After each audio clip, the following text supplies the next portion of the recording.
Biz elə bilirdik ki, rayon icra hakimiyyəti başçısı müavini olmaq çox çətin bir işdir və bunun üçün illər lazımdır. Onu ora çatmaq üçün illər lazımdır. Həmişə bu fikirdə olmuş. Bəli.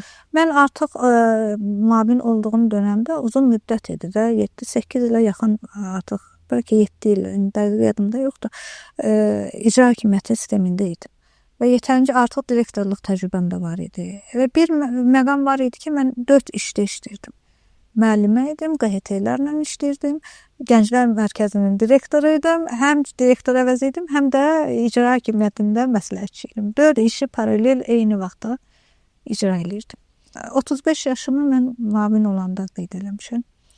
Yəni məndən ötəri gənc yaşda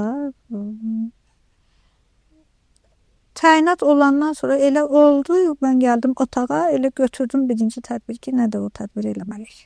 Yəni belə deyək, çətin olmadı mənə o sahə, sevərək işlədim. Bir şeyi də nəzərə almaq lazımdır. Bəlkə kimsə deyə bilər, hansısa bir vəzifədə sən olanda, işdə olanda, mən olsaydım daha fərqli işləyərdim.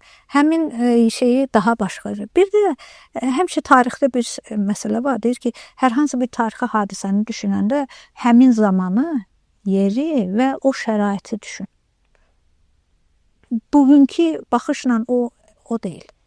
Yəni həmin şərait, həmin məkan. Neyi bacarmışamsa orada da eləmişəm.